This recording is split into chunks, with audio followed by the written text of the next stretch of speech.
İnsanlık tarihi binlerce sene boyunca bize bazen sırrını çözemediğimiz, bazen de hikayesini bilsek bile güzelliği karşısında büyülendiğimiz sayısız eser çıkarır. Mısır piramitlerinden tutun Baalbek Tapınağı'na, Çin Seddi'nden tutun Pumapunk antik şehrine kadar medeniyetimizin sayısız mücevheri dünyanın dört bir yanına yayılmıştır. Fakat insanlık tarihinin ve onun sırlarının büyük kısmı halen toprağın altında bulunmayı bekliyor. Ve kimi zamanda bu eserler tamamen tesadüf eseri bulunup hayatımıza binlerce sene sonra tekrar giriyorlar. Bugün birlikte bir uzak doğu gezisine çıkacağız ve şahsen benim de görülecekler listemin başında olan son derece gizemli ve egzotik bir yere gideceğiz. Tapınaklar şehri Angkor Wat. Gerçeği bulun gezi bölümüne hoş geldiniz.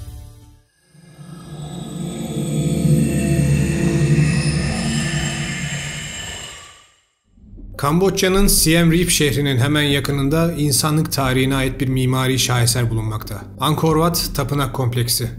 400 dönümden daha büyük bir alanı kapsayan ve ağırlıkları kimi yerde 1,5 tona kadar ulaşan yaklaşık 10 milyon taş blok kullanılarak inşa edilmiş sıra dışı bir tapınak. Bu rakam Büyük Piramit'te bile kullanılan taşlardan neredeyse 4 kat daha fazla. Angkor Wat'ın hikayesi ise içinde hem karanlık, hem aydınlık, hem de çözülmemiş çeşitli öğeleri barındırmakta. Gelin hikayemize başlayalım. 1890'lı senelerde Fransız doğa bilimci Henry Morot, Kamboçya bölgesinde ormanda yaşayan ilginç böcekleri listelemek için araştırmalar yapmaktadır. Normalde görevi sadece böcekleri aramaktır. Fakat bulduğu şey, hatta tesadüfen bulduğu şey, insanlık tarihinin en değerli mücevherlerinden bir tanesini bize kazandıracaktır. Kayıp şehir Angkor Wat. Bu keşif aslında Batı'nın varlığını unutup kayıp bir şehri insanlık tarihine tekrardan kazandırmıştır. Çünkü her ne kadar alan geçen 1000 senede yoğun tropik ormanlar ile yutulmuş olsa da Angkor Wat Budist rahipler için her daim son derece kutsal bir ibadet yeri olmaya devam etmiştir. Ama şu bir gerçek ki Henry Mono sayesinde alanın yeniden keşfi için çalışmalar tekrar başlamıştır. Aslında bu hikaye bile biraz eksik. Çünkü Angkor Wat'ı Batı medeniyetini ilk tanıtan kişi Henry Mono değildi. Onun bu keşfi yapmasına bizzat ilham veren Portekizli kaşif Antonio de Madellana'ydı. 1589 senesinde bölgede keşifler yapan kaşifimize yerli halk bu kadim tapınağı göstermiştir. Ve Antonio da o zamanlar günlüğüne şu sözleri yazmıştır. Angkor Wat öylesine sıra dışı bir yapı ki onu anlatmak için kelimeler kifayetsiz kalır. Özellikle de böyle bir yapının daha önce hiçbir medeniyet tarafından yapılmadığını düşünürsek. Tapınağın dev kuleleri ve kusursuz ince işçiliği bize insan dehasının neler yapabileceğini göstermekte. Bu yazılar o zamanlar Avrupa'da çok kale alınmaz ve göz ardı edilir. Ama 300 sene sonra bir kişinin hayatını değiştirecektir. Kaşif Antonio'nun yazısından etkilenen genç Henry Mono, 27 Nisan 1858 senesinde Londra'dan ayrılır ve dünyanın bilinmez diyarına doğru 31 yaşındayken bir keşfe çıkar. Bangkok'tan başlayarak tam 3 sene boyunca Güneydoğu Asya anakarası üzerinde diyar diyar gezer ve gördüğü her şeyi dikkatli bir şekilde not alır. Sonunda biraz önce de dediğim gibi 1860 senesinde günümüz Kamboçya'sında yolculuğuna devam ederken yerel halk tarafından Angkor Wat'a götürülür ve hayatı değişir. Gördüğü manzarayı şu şekilde not almıştır. Angkor Wat'ı gördüğüm anda uzun ve yorucu yolculuğumun tüm sıkıntıları bitti gitti ve içimi büyük bir gıpta ve zevk kapladı. Sanki çölün ortasında bir vaha bulmuştum. Bir anda barbarlığın içinden medeniyete ulaşmış, karanlığın içinden ışığa çıkmıştım. Sanki Süleyman'ın kutsal mabedinin ihtişamı Michelangelo'nun sanatsal dehası ile birleşmiş gibi. Antik Yunan'ın ve Roma'nın bize bıraktığı her şeyin çok daha ötesinde. Adamın neredeyse 3 senesini balta girmemiş ormanlarda ve yerli halkın yaşadığı küçük köylerde geçirdiğini düşünürsek, gerçekten bu yapının onda bu etkiyi bırakması son derece normal. Mono, yapının bu denli kusursuz bir şekilde nasıl yapıldığına akıl sır erdiremez. Alandaki ince işçilik, motifler ve kabartmalar o kadar kusursuz şekilde yapılmışlardır ki bu denli devasa bir yapıda bu denli sanatsal olmayı hangi medeniyetin başardığını ve daha da önemlisi etraf tamamen tropik ormanlar ve bataklıklar ile doluyken milyonlarca taşı oraya kimin nasıl taşıdığını merak eder. Fakat ilginç bir şekilde bu konu ile ilgili neredeyse hiçbir bilgiye ulaşamaz.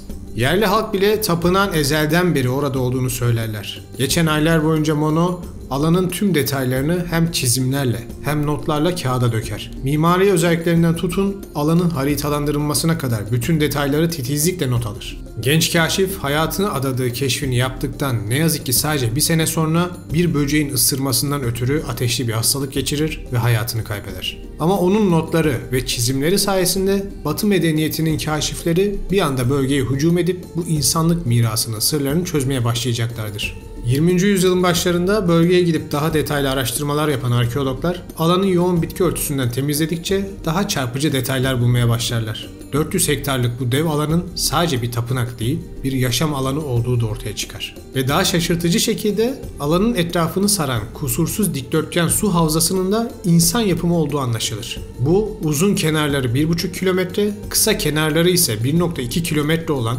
derinliği ise 4 metre olan devasa bir suni göldür.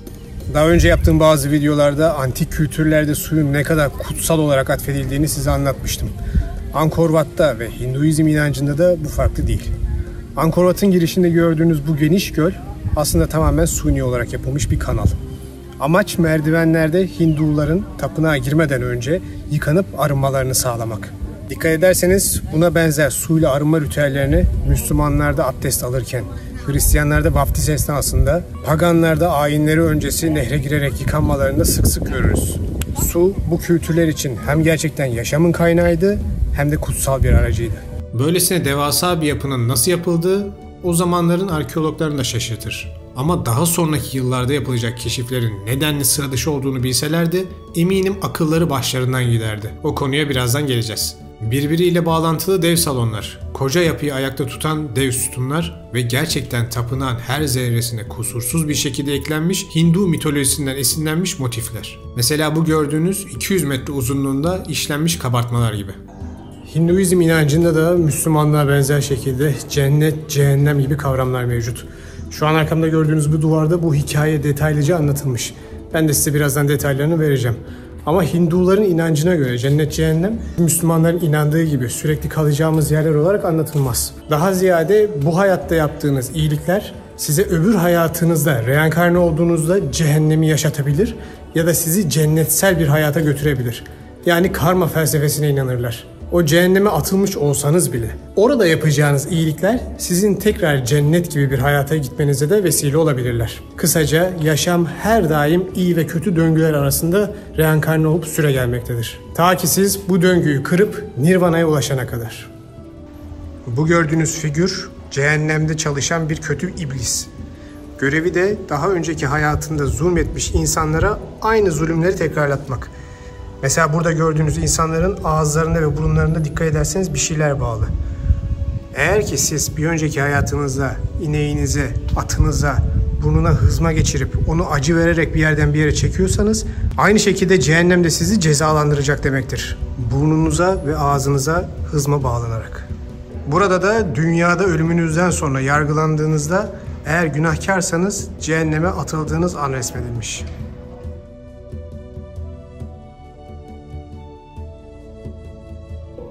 Kabartmalar biraz silinmiş ama cehennem katında türlü işkenceler ve acılar devam ederken cennet katında ise eğlenceler, daha büyük evler ve zenginlik sizi bekliyor olacakmış.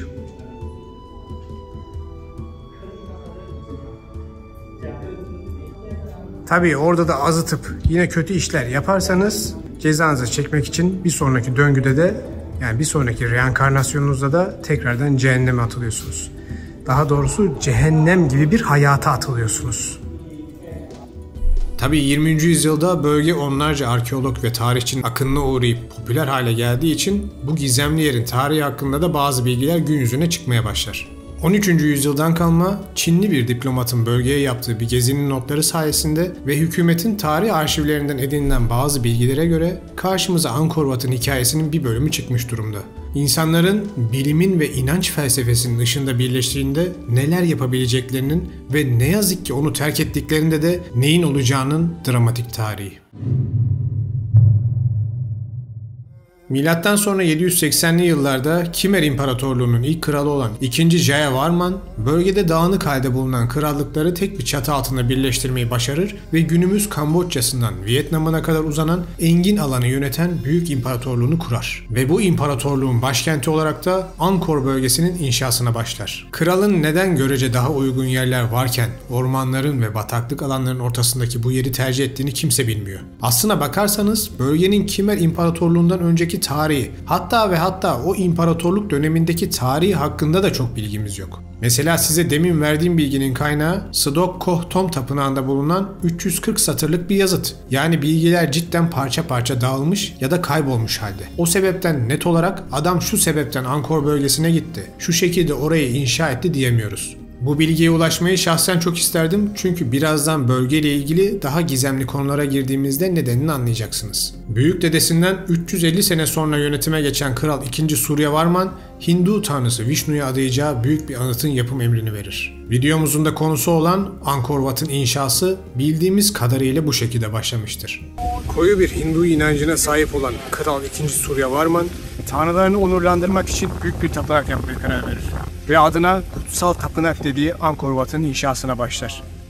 Yaklaşık 300 bin kişinin 30 küsür senede inşa ettiği devasa tapınak Hinduizmin bir merkezi haline gelir ve dinin kıtada yayılmasına yardımcı olur. Suryavarman'ın amacı Hindu inancının Doğu Asya'daki merkezini inşa edip dinin bölgeye yayılmasını sağlamak ve Angkor Wat'ı bir haç, ana ibadet merkezi haline getirmekte. Tapınağın içindeki sembolizm ve anlatılan hikayelerin de hepsinin Hindu kozmolojisi ve mitolojisine dayanmasının sebebi budur.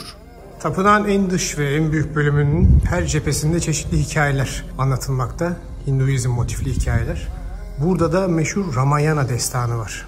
Bilmeyenler için daha önce bir Rama Setu Köprüsü diye bir video yapmıştım. Orada bu destandan bahsetmiştim. Kısaca bir özet geçeyim.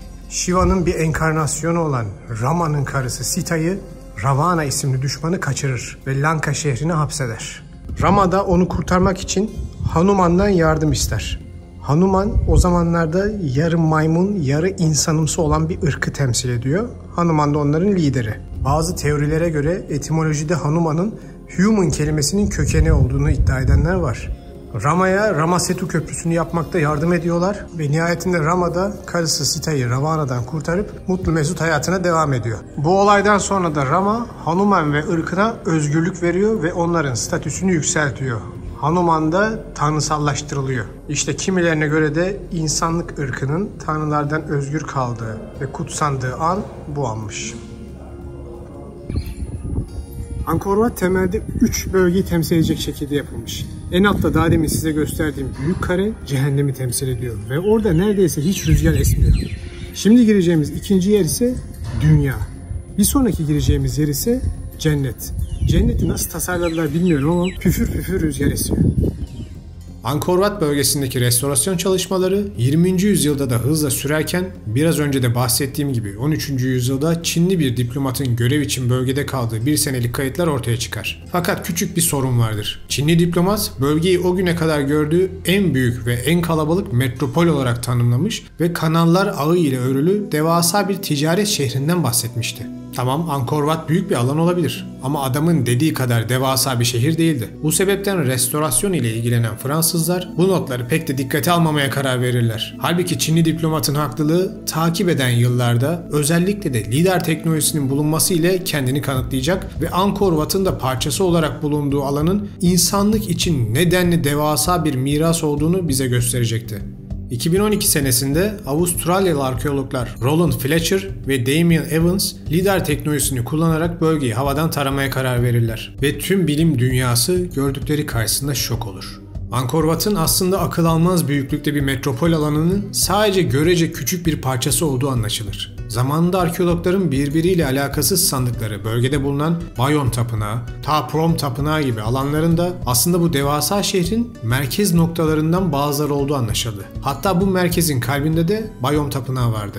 Lidar sayesinde Angkor Wat'ın hemen yakınında ondan yaklaşık olarak 5 kat daha büyük bir alanın varlığı tespit edilir. Angkor Thom. Ve aynı Angkor Wat gibi bu 9 kilometre karelik alanın da etrafında insan yapımı 13 kilometre uzunluğunda, 100 metre genişliğinde ve 4 metre derinliğinde bir su havzası vardı. Lidar'ın bize gösterdikleri bunlarla sınırlı değildi. Bölgenin ormanları altında kalmış binlerce kanaldan oluşan bir ulaşım ağına sahip olduğunu ve ağaçlar tarafından yutulmuş yüzlerce tapınağa daha ev sahipliği yaptığını bize kanıtladı. Çinli diplomat gerçekten haklı çıkmıştı. Angkor bölgesi zirvesindeyken günümüzden neredeyse 1000 sene önce yaklaşık 1 milyon insana ev sahipliği yapmış, kendi kendine yetebilen bir yeşil şehirdi. O zamanların en büyük Avrupa şehirlerinden birisi olan Londra'nın nüfusunun sadece 30 bin kişi olduğunu düşünürseniz bölgenin büyüklüğünü daha iyi anlarsınız. Demin söylediğim kendi kendine yeten şehir kavramını detaylandırayım. Yapılan araştırmalar sonucu gördük ki bu devasa alan birbirine Venedik gibi binlerce su kanalı ile bağlanmış. Bu kanallar sadece ulaşım için değil, aynı zamanda insanların evlerinin önündeki küçük tarlalarına su sağlamak ve alt kesimin yaşadığı yerlerde ortak havuzlar olarak kullanılırken daha üst kesimlerde ise kişisel havuzlar ve balık tutma alanları olarak da kullanılıyormuş. Arkadaş nereden geliyor bu kadar su diyenler için haritaya tekrar bakıyoruz ve karşımıza dünyanın insan eliyle yapılmış en büyük su havzası çıkıyor. Devasa Batı Baray Su Havzası. Uzunluğu 8 kilometre, genişliği 2,1 kilometre ve derinliği ise 10 metre. Bu dev suni göl,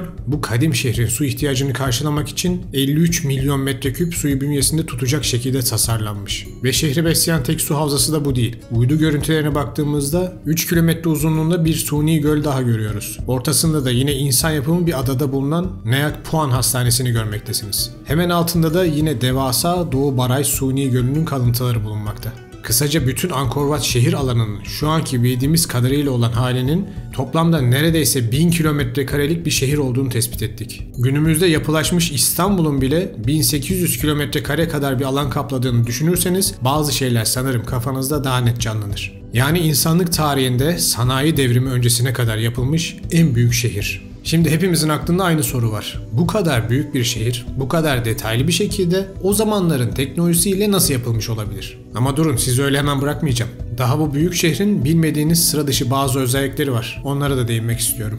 Misal, Angkor bölgesi size en başta da dediğim gibi tropik ormanın içinde bataklık yoğun, sürekli sellerin alanı kapladığı bir bölge. Zaten günümüzde de buralar devasa pirinç tarlaları ile dolu. Peki bu kadar büyük ve haliyle bu kadar ağır yapılar nasıl oluyor da toprağa batmıyorlar? Her sene yaşanan taşkınlar nasıl oluyor da bu koca şehri yutup gitmiyor? Gelin biraz da bu konuya değinelim. Lidar araştırmaları bize şehrin su kanallarının ve dev tapınaklarının birbiriyle nasıl uyumlu şekilde çalıştığını gösterdi. Taramalar sonucu tapınakların alt kısımlarında çeşitli boşluklar ve dolambaçlı yapılar olduğu ortaya çıktı. Bu sayede tur rehberimizin anlattığı ve benim de internette araştırdığım kadarıyla kanallardan gelen sular bu odalara dolarak tapınağın temelindeki kum ile birleşip onların bir nevi yüzmesini sağlıyorlarmış. Mühendis takipçilerim bu olayın nasıl olduğu konusunda bizi aydınlatırlarsa sevinirim. Çünkü bunun nasıl olduğunu açıklayan teknik bir makale bulamadım. Bu son dönemlerinde yaşanacak selleri önlemek için de ana kanallar taşkın sularını yönlendirerek dev rezervuarlara taşırlarmış. Bu sayede şehir merkezinin sular altında kalması önlenirmiş. Daha dışlarda yaşayan alt kesimin ise evleri yüksek odun temeller üzerine inşa edildiği için zarar görmez. Hatta bu seller sayesinde hem balık tutarlar hem de evlerinin etrafındaki pirinç tarlalarını sularlarmış. Bu hidrolik sistemler sayesinde tapınak bölgesi toplamda 1000 seneyi de aşan zamana bu kadar iyi bir şekilde direnmiş ve zemine asla çökmemiştir. Gerçekten inanılmaz bir mühendislik. Bizim asfaltlar bile 200 senede paramparça olurken 1000 yıl geçse bile yapısal kusur yaratmayacak şekilde bir şehir tasarlamak. Hem de bataklık gibi bir alanın üzerinde. Cidden takdire şayan. Angkor Wat'ın ilk köprüsünü geçtikten sonra ve suyla arındıktan sonra ikinci uzun yolu geçerken sizi bir tapınak kompleksinde görmeye alışkın olmadığınız iki tane yapı karşılıyor. Kütüphaneler.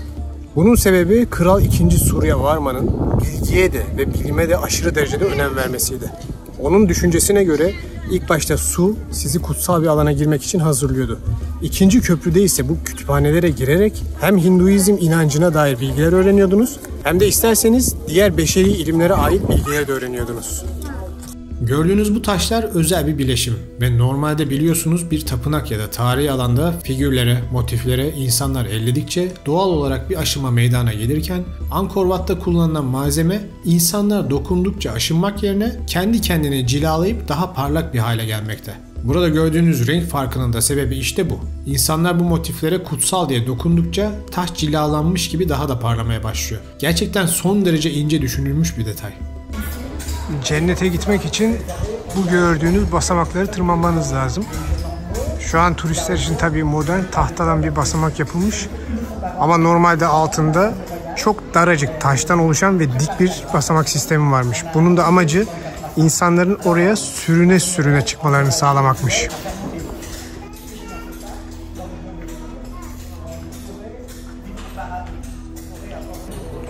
Ben de sizin için cennete gitmeye karar verdim. Umarım günün birinde de gerçeğine gitmek bu kadar kolaydır. Cennet bölgesinin 4 kenarında havuz var. Bunların her biri 4 temel elementi sembolize ediyormuş. Ateş, hava, su, tahta. Tahta mı? Tahta tabii. Zoruna mı gitti? Pardon, toprak. Burası da bütün Angkor Wat tapınak tesisinin tam ortası ve en kutsal alanı. Günümüzde burası Budist tapınağına çevrildiği için buraya bir Buda heykeli koymuşlar. Rahipler de burada ibadet yapıyorlar. Ama önceden büyük ihtimal Hinduizm'e ait bazı semboller vardı. Evet, gerçekten burası bayağı bir esiyormuş. Tapınağın en rüzgarlı ve serin kısmı. Biraz ferahladıktan sonra cennetteki süren burada sona erdi. Yeniden fani hayatımıza ve dünyaya doğru dönüyoruz. Detaylar sadece bununla da sınırlı değil. Angkor Wat tam olarak dünyanın 4 yönünü kusursuz bir şekilde gösterecek şekilde dizayn edilmiş bir yapı.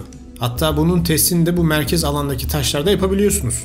Pusulanızı koyduğunuzda kusursuz bir şekilde yönlere tam olarak hizalanıyor. Ayrıca tapınak ilkbahar ve sonbahar ekinokslarında güneşin doğuşuna göre dizayn edilmiş. Bu sayede gün doğumunda güneş tapınağın merkezindeki lotus çiçeğinin tam tepesinden yükseliyor. Yapı aynı zamanda 365 günlük güneş takvimini ve 27 günlük Hinduizm ay takvimini de yansıtacak şekilde kabartmalara sahip. Yani hem dinin hem bilimin iç içe geçtiği sıra dışı bir örnek. Peki bu adamlar tüm bunları nasıl yapabildiler? 1 milyon kişinin yaşadığı her türlü temiz su, kirli su, kanalizasyon altyapı sistemine sahip tonlarca ağırlıkta olsalar bile ileri mühendislik sayesinde batmayan tapınakların olduğu kendi kendine yetebilen bir şehir. İşte burada kimi insanlar Angkor Wat bölgesinin aslında Kimerlerden çok daha önce yine son derece gelişmiş bir medeniyete ev sahipliği yaptığından ve daha sonra o medeniyetin izlerinin kaybolmasından sonra Kimer İmparatorluğu'nun özellikle o kalıntılar burada olduğu için yeni başkenti buraya kurup İmparatorun kendisini de Tanrı Kral ilan ettiğini anlatırlar. Yerel halk da bu tarz efsaneleri destekler nitelikte Angkor hep oradaydı, orman bile ondan sonra oraya geldi tarzında hikayeler anlatırlar. Hatta Çin diplomatımızı hatırlayın. O da bu şehrin efsanelerde geçen bir tanrı mimar tarafından bir gecede inşa edildiğini yazmış. Tabii bunlar işin mit kısmı, fakat arkasında şöyle bir gerçek olabilir. Bahsettiğimiz bölgeler Mu kıtası videomda size bahsettiğim Sundaland topraklarına çok yakın ve kayıp kıta Mu iddiasına göre zamanında o tufan sonrası batan alanlarda Mu'ya ait gelişmiş ileri karakollar mevcutmuş. Kim bilir, belki bu kadim inşa sanatı bilgileri bir şekilde bu imparatorlukların eline geçmiştir de bu akıl almaz mühendisliğe sahip yapıları inşa edebilmişlerdir. Hatta belki de onların tek yaptıkları zamanında yapılmış bu ana birimlerin etrafına kendi şehirlerini inşa etmek olmuştur. Şu 1000 küsür yıl önce yapılan rahiplerin kaldığı tapınaklardan bir tanesi. Bu da günümüzde yapılan. Medeniyet sadece teknolojinin gelişmesiyle gelişmiyor işte. Çünkü elimizde gerçekten Angkor Wat'ın bu kadar kısa sürede nasıl bu kadar detaylı yapıldığına dair pek bir bilgi yok. Bilgi olmadığı gibi demin size anlattığım 3 adet devasa su havzasının nasıl insan eliyle inşa edildiği, oradan çıkan dağlar kadar molozun nereye nasıl götürüldüğü hakkında da bilgiler yok. Bu konulara bazı açıklamalara getirmeye çalışsak bile bu kez de karşımıza bu kadar kısa sürede bunları nasıl yaptılar sorusu çıkıyor. Günümüzde tarihçilerin verdikleri bilgiye göre Angkor Wat'ın 37 senede yapıldığı iddia ediliyor. İyi de alanda 10 milyona yakın taş kullanılmış ve bunların 20-30 kilometre ötedeki madenlerden geldiği iddia ediliyor. O zaman bu yapının 37 senede bitmesi için sadece lojistik olarak bile yaklaşık her 2 dakikada bir kaya bloğunun alandan tapınağa getirilmesi lazım. Üstelik 37 sene boyunca gece gündüz aksamadan yapılan ince işçiliği filan hesaba katmadım bile. Bunlar da ister istemez insanı meraklandıran detaylar. Angkor Wat ve Angkor şehir bölgesi hakkında bildiklerimiz gerçekten çok sınırlı ve daha yeni son 20 senedir bilgilerimiz çoğalıyor. Alanda halen yeni tapınaklar keşfediliyor ve ormandan temizleniyor. Ben gittiğimde bile rehber geçen hafta yeni tapınak keşfettiklerini söyledi. Yani Angkor'un sırlarına gün geçtikçe yenileri eklenmeye devam edecek. Ama belki günün birinde bir tapınakta bize bütün hikayeyi detaylıca anlatan bir yazıt da keşfedilebilir. Belli olmaz. Bu gördüğünüz tapınak Bayon Tapınağı. Burada da Shiva'nın bir insan olan Prenses Parvati ile evliliğinin kutlanması adına yapılmış bir tapınak. Yani size daha önce bahsettiğim Anunnakiler hikayesi gibi tanrılar dünyaya gelip insanlarla evlenip çocuk yapabiliyorlar. Onlardan da yarı tanrı varlıklar doğmaya başlıyor. Bu kadim şehrin unutulup gitmesinin arkasında yatan sebep ise bana göre son derece acı. Suryavarman döneminden sonra gelen halefleri özellikle dev şehrin kanal sistemlerinin bakımlarını aksatmaya ve bilimden uzaklaşmaya başlarlar. Tabi bu şehrin ana damarlarının tıkanması anlamına gelen bir hata. Ve zamanla önce dış bölgedeki işçi sınıfının evleri ve tarlaları bu sıkıntıdan etkilenir, şehir dışa göç vermeye başlar. Akabinde de civar ülkeler ile yaşanan din savaşlarından ötürü krallık zayıflar ve Angkor Wat eski Vietnam krallıkları tarafından yağmalanır. İşte 1431'de yaşanan bu olaylar sonrası şehir tamamen terk edilir. Hidrolik mekanizmalar çöker ve alan ormanlar tarafından geçen yüzyıllar içinde yutulur gider. Buna rağmen tapınakların çökmemesi ve günümüze kadar dayanmaları da ayrı bir mühendislik mucizesi bence. İşte bildiğimiz kadarıyla dünyanın sanayi devriminden önce gördüğü en büyük ve hatta günümüzdeki çoğu modern şehirden bile lojistik, altyapı, üst yapı ve mühendislik anlamında çok daha gelişmiş antik şehir bu şekilde tarih sahnesinden silinip kaderine terk edilir. Angkor Wat'in hikayesi Mısır piramitleri kadar gizemli olmayabilir ama insanlık için önemli bir hikaye. Mühendisliğe, bilime, ilime değer verdiğimizde bir ormanın içerisinde bile sürdürülebilir bir şehri yapabileceğimiz ve 1000 yıl önce 1 milyon kişiye ev sahipliği yapabilecek kapasiteye getireceğimizi bize gösteren bir örnek. Fakat yine aynı şekilde bilimden uzaklaşıp güç hırsıyla yozlaştığımız zaman, gelişmeyi durdurduğumuz zaman koca imparatorlukların, koca şehirlerin bile nasıl doğaya yenilip yok olup gideceğinin çok güzel bir örneği. Günümüzde Angkor Wat, Kamboçya'nın turizm merkezi ve göz bebeği haline gelmiş durumda. Onlarca ülke alanda restorasyon ve kazı çalışmalarına destek vermekte ve bu mühendislik harikasının sırlarını çözmek için yarışmaktalar. Açıkçası imkanınız varsa bu dünya miraslarının başlarına bir iş gelmeden gidip görmenizi tavsiye ederim. İnsanoğlunun uyum ve birliktelik ile bilimin ışığı altında güzel bir şekilde çalıştığında neleri başaracağının en büyük kanıtlarından birisi Kamboçya'da sizleri bekliyor. Evet, adamların bu denli ileri mühendisi nasıl eriştiğini, 1000 yıldır çökmeyen bir yapıyı nasıl kurduklarını henüz net olarak bilmiyoruz. Ama ne olursa olsun bu kadim eserleri görmek tam olarak geçmişini bilmesek bile büyüleyici bir deneyim. Umarım bir gün aranızda isteyen herkese görmek nasip olur. Bu da Hanuman'ın torunu. Angkor Wat'la ilgili en çok ne hoşuma gitti diye fikrim sorulsa mühendisliği derdim. Bundan neredeyse 1000 sene önce gayet zorlu bir tabiatın ortasına, yani jungle diye tarif edilen sık ormanların arasına yapılmış, en yüksek zamanında 1 milyon kişiye kadar ev sahipliği yapmış bir alan. Nasıl olur da bu kadar sürdürülebilir bir şekilde bu şehri inşa ederler? Gerçekten inanılmaz. Aradan 1000 yıl geçmiş olmasına rağmen buna benzer sürdürülebilir şehirler yapamıyor olmamız da daha da inanılmaz. Umarım günün birinde insanlık bu kaybettiği medeniyet anlayışına yeniden ulaşır ve doğayla iç içe, daha barışık, daha sürdürülebilir kentleri inşa etmeyi öğreniriz. Fakat aynı Angkor Wat'ın hikayesinde olduğu gibi unutmamamız gereken bir gerçek var. Ne zaman ki yönetimler bilimden, felsefeden, mantıktan uzaklaşmaya başlarlar, o zaman işte o topluluğun sonu gelmiş demektir. Fakat ne zaman ki bilim, felsefe, yönetimlerde el ele gitmeye devam ederlerse de işte o zaman hiçliğin ortasında kocaman bir sürdürülebilir şehir, bir medeniyet kurmak da mümkün olur. Videonun sonunda da biraz buraya gelecekler için bilgiler vermek istiyorum. Siem Reap şehrinden buraya tuktukla gelebilirsiniz. Genelde bu dev alanı size göstermek için kısa tur için $15 alıyorlar. Büyük tur için $20 alıyorlar. Sizi tüm gün bekliyorlar, sonra da otelinize geri bırakıyorlar. Aslında oldukça uygun bir fiyat. Angkor'a gelirken de yanınıza mutlaka su almayı, çantanıza ne bileyim bir bisküvi, sandviç almayı falan unutmayın. Çünkü burada yemek imkanları kısıtlı.